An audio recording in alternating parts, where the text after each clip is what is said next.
Hi there folks, thanks again for joining us down here in the woods. Now, in my last video I showed you one of the most effective and productive methods for tapping a birch tree for its sap.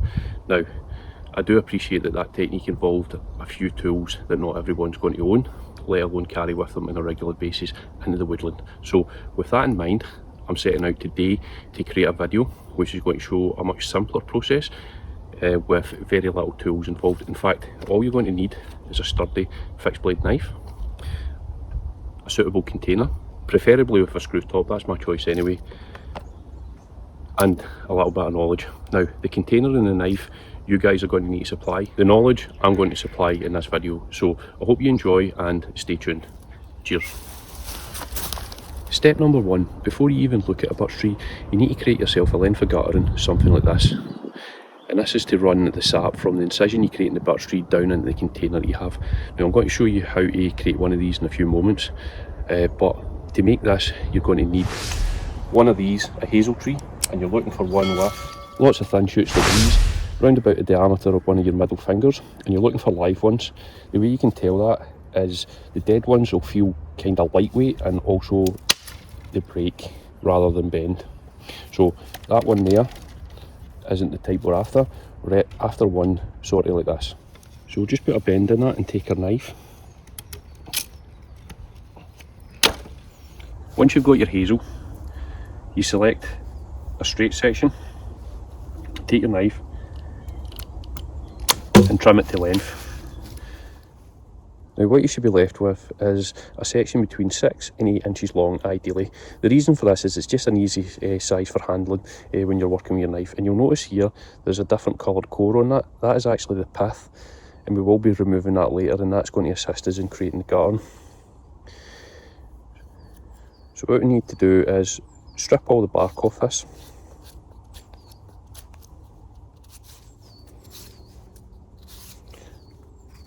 The reason for stripping the bark off is the bark contains a lot of dirt and contaminants and can transfer infections into trees.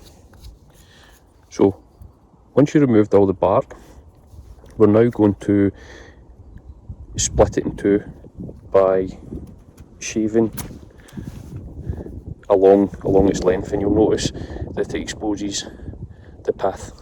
We want to do that along its full length. Now once you've got a flat running along the full length and have the pith fully exposed, we're going to scrape that out with the tip of your knife. And this is one of the main reasons why we pick a live branch, is because the pith is still soft in this, whereas if it was dead it would be hard and pretty much impossible to remove. So what you want to do is that, but do that along its full length.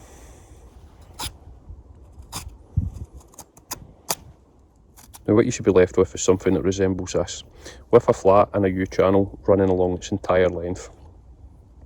I can trim this down and probably get 2 out of it, but that's your guttering. Step 2, find a birch tree.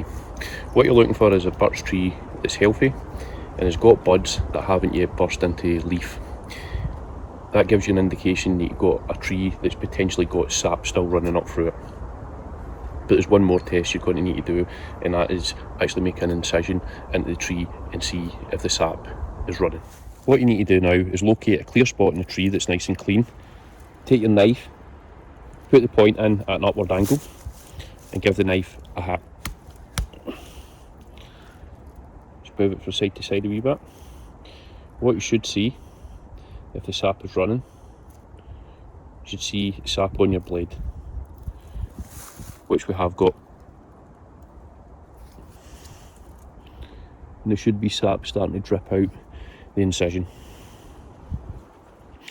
This is potentially looking like a good tree. And this is looking quite promising. Just a few seconds after I made the cut, you see the sap is running down here and dripping off of that.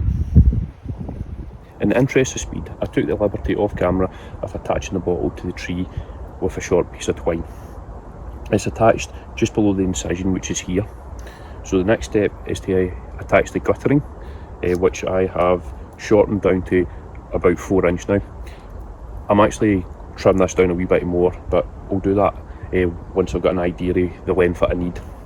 I'm at the point now where I'm ready to fit the guttering, But before I do so, I put a slight taper on this end, as you may be able to see there, and make it wedge shaped so as it slides into the tree. Just a final check, make sure the gutter is clear. And what I sometimes find is helpful, if you slide your knife into the incision, lift it up slightly and slide the gutter in under it, and that saves anything getting trapped and pushed inward, which can block the flow. And just let this sit for a short period of time and check and make sure that everything is flowing okay. The first drops form on the end there and fall off. But as you'll see, the gutter is too long and it's overshooting, so I'm going to need to trim that back so that it's dropping into the bottle. So just put a wee mark on that there, roughly where I want to trim it.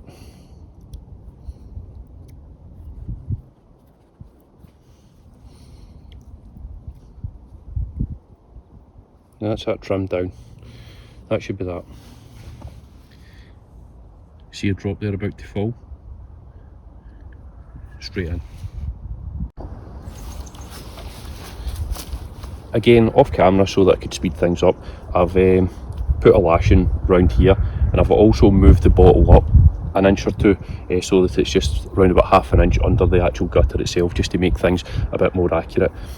It's still dripping away. It's slow, but it's steady.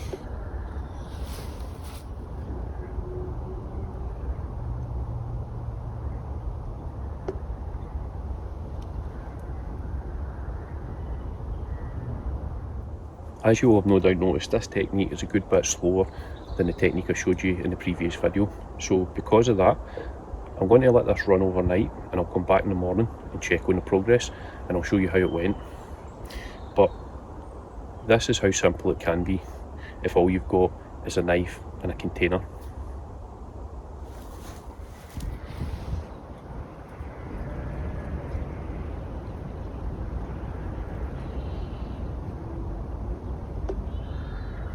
Well folks, it's now the following morning about 9 AM, and as planned I've returned to check on the progress, and I'm going to show you how it went. The weather's just started to take a wee turn for the worse, so I'm going to need to work fast, so I'll show you how the first bottle went. But as I've done in my previous video, I've not put all my eggs in the one basket. I've actually tapped another two through the wood, and I'll show you how they went as well. So without further ado, as you'll recall, this is the one I actually tapped on film last night, and as I anticipated, it's ran rather slowly. It's only filled it up to this line here, and that's it been left overnight, which looks like a bit of a disappointment, but I kind of tapped this one for a reason. I kind of expected it, just to make an example, and hence the reason why I tapped another two through the wood to show a comparison as well, and to illustrate the point why you never put all your eggs in the one basket when you're doing this. So we'll finish up on this one. I'll get it cut down, put in my bag, and join me at the next one, and I'll show you how.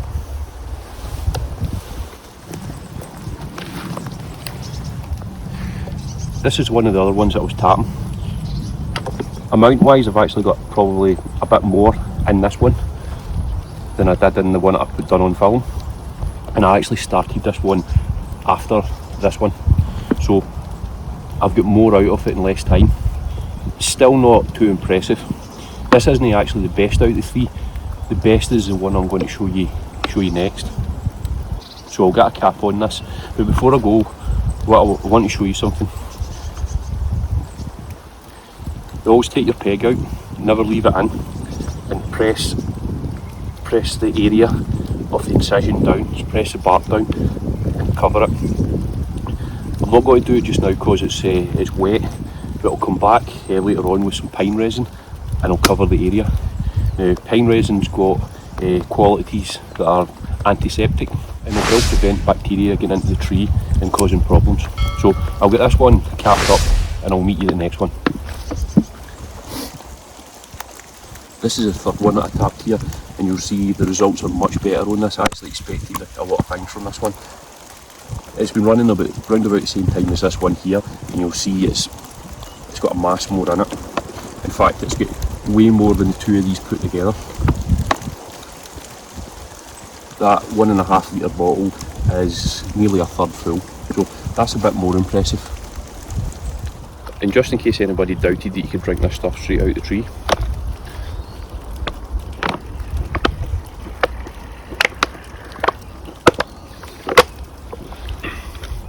it's nice and refreshing as chilled water with a slight hint of sweetness. Although it's meant to be low in sugar and also low in calories, it's mineral rich and it's got a lot of nutritional properties as well. It was used in years gone by sailors to combat scurvy, but can highly recommend it. Well folks, I'm going to wrap this one up and get out of the rain. I'll get this bottle sealed up, get the peg out the tree. But before I go, I'd just like to say I hope you enjoyed this and I hope you learned something.